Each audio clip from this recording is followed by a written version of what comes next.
सर्व दत्त परिवारास साष्टांग प्रणिपात. दत्त माझा मी दत्ताचा. रचना श्री गुरुदत्त चरणी अर्पण. तत्पूर्वी एक लाईक माझ्या दत्त महाराजांसाठी. माऊलींनो, आज आपण धार्मिक गोष्टींचे पालन का करावे हे पाहणार आहोत. आजकालच्या या धावपळीच्या जगामध्ये आपण जर लक्षपूर्वक पाहिले तर आपल्याला असे दिसते की जास्त प्रमाण हे आपल्या भारतामधील लोकांचं वागण्याचं जे जास्तीचं प्रमाण आहे ते आपल्याला पाश्चिमात्य देशांचं अनुकरण करणे हेच दिसते, नाही का? आजकाल आपण कुठल्याही धार्मिक गोष्ट न पाळण्याकडेच जास्तीत जास्त मनुष्यांचा कल आपल्याला दिसतो. मग मनुष्याला आयुष्य जगताना त्रास का बरं होतो? तर ही जी काही वागणूक आहे, आपले कुठलेही कुळधर्म कुळाचार न करणे किंवा त्यामध्ये आपण कमी पडणे. एकतर आजकाल शहरातलं वातावरण असं झालं आहे की शहरामध्ये नवरा बायको दोघेही जण आपले घर चालवण्यासाठी नोकरी करत असतात आणि त्यामुळे त्या दोघांनाही बाकीच्या कुठल्याही गोष्टी जसे की कुळधर्म कुळाचार करणे वगैरे ह्या गोष्टी करणे त्यांना शक्य होत नाही. पूर्वीच्या काळी एकत्र कुटुंब पद्धती होते, त्यामुळे काय असायचे की एखादी व्यक्ती आपल्या मासिक धर्मामध्ये बाजूला जरी बसली तरी दुसरी व्यक्ती तेवढ्या 4 दिवसाचे काम सांभाळून घेत असत.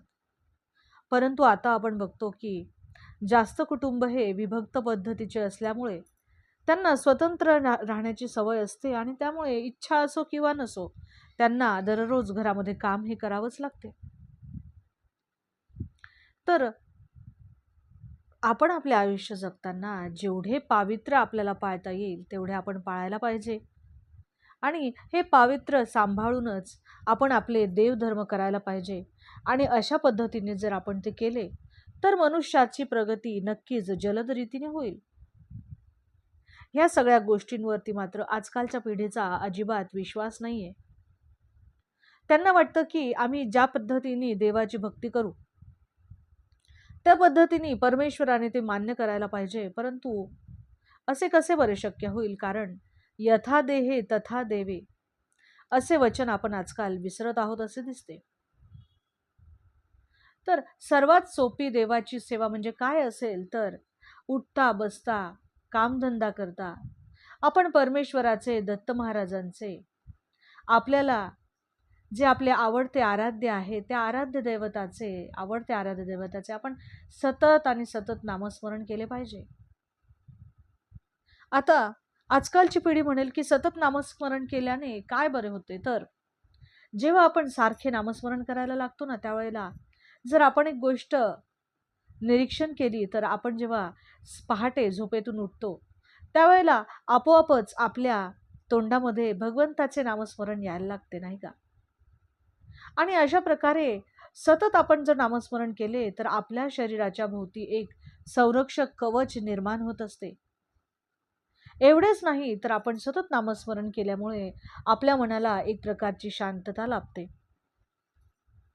आपण जर भक्तियुक्त आणि शुद्ध अंतःकरणाने जर आपण नामस्मरण केले तर मनुष्याच्या जीवनातील ऐहिक आणि पारमार्थिक या दोन्ही गोष्टी अगदी सहजरित्या त्या मनुष्यात साधत असतात. हे मात्र त्रिवार सत्य आहे. आपण दिवसेंदिवस जसजसे जास्तीत जास्त आपल्या आराध्य देवताचे नामस्मरण करत जाऊ तस तसे आपल्या आराध्याची शक्ती ही आपल्याजवळ निश्चित वास करू लागते. ती आपल्याला दिसत नाही हे मात्र निश्चित, परंतु आपल्या प्रत्येकच कामामध्ये ती जी ईश्वरीय शक्ती आहे ती आपल्याला यश मिळवून देत असते, आपली प्रगती करत असते. आणि मुळामध्ये परमेश्वराची ती सुंदर अशी शक्ती आपल्या अंतरात्म्यात वास करू लागते आणि त्यामुळेच काय व्हायला लागते की आपण दिवसेंदिवस परमेश्वराच्या अधिकाधिक जवळ जायला लागतो.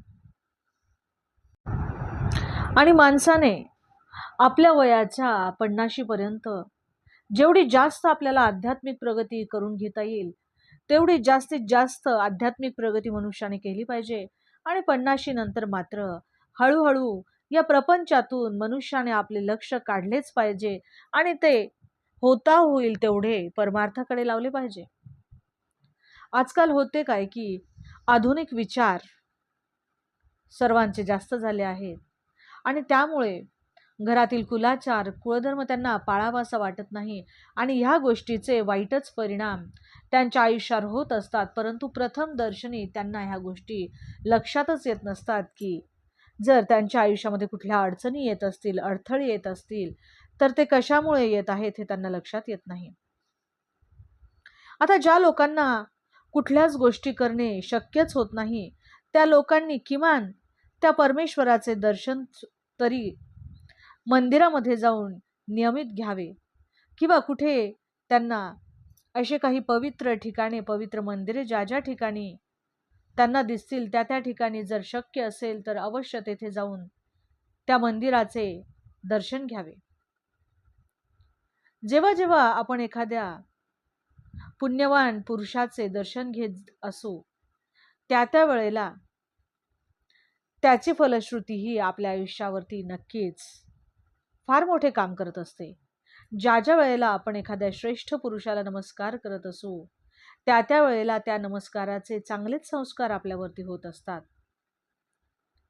आणि हे जे चांगले संस्कार होत असतात हे म्हणजेच खरे दर्शन असते.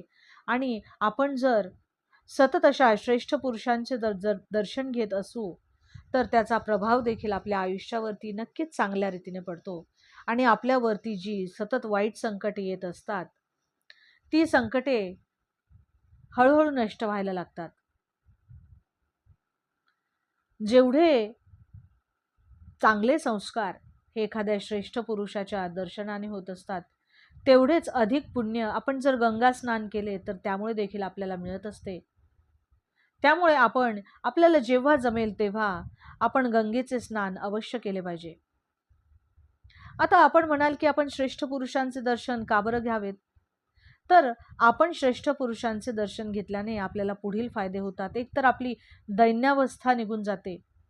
आपल्या मनाला जे सारखे क्लेश होत असतात, सारखा जो मानसिक त्रास होत असतो तो त्रास आपण ह्या जर श्रेष्ठ पुरुषांचे दर्शन घेतले तर कमी होते आणि आपल्या मनामध्ये जे काही दोष असतात ते दोष देखील या श्रेष्ठ पुरुषांच्या दर्शनाने आपल्या मनातील दोष सुद्धा धुवून जात असतात. आता ज्या काही वंश परंपरागत चालत आलेल्या आपल्या कुटुंबातील ज्या रूढी आहेत, परमेश्वराची पूजा करतो ती पूजा करणे अतिशय आपण आवश्यक आहे आणि आपण आपल्या मनातील त्या मूर्तीबद्दल किंवा आपल्या घरामध्ये आपल्या देवघरामध्ये ज्या मूर्ती आहेत त्यांची आपण पूजा करतो आणि ती आपण ज्या श्रद्धेने करतो त्याच प्रमाणात त्या भगवंताच्या मूर्तीमध्ये चैतन्य प्राप्त होत असते आणि ती मूर्तीच आपल्या आयुष्याचे कल्याण करत असते. परंतु जे लोक धर्माच्या विरुद्ध आचरण करत असतात त्यांना आज नाही तर उद्या कधी ना कधी शासन मात्र निश्चितच होत असते आणि त्यांना वेळोवेळी त्यांच्या व्यवहारामध्ये देखील फटके बसत असतात. परंतु त्यांना हे योग्य वेळेला लक्षात येत नाही. त्यांना केवळ दुसऱ्याला कमी लेखणे किंवा जर कुणाची आपल्यापेक्षा जास्त प्रगती होत असेल तर त्यांचे पाय ओढणे एवढेच त्यांच्या हातून त्यांना माहिती असते किंवा कुणाला एखाद्या योग्य पवित्र कामासाठी आपल्याजवळ पैसा आहे तरी सुद्धा तो हातातून सुटत नसतो आणि हे जे काही सर्व असते हे त्या मनुष्याच्या कर्माचे दोषच असतात. अवधूत चिंतन श्री गुरुदेव दत्त. दिगंबरा दिगंबरा श्रीपाद वल्लभ दिगंबरा. श्रीपाद श्रीवल्लभांचा जय जयकार असो.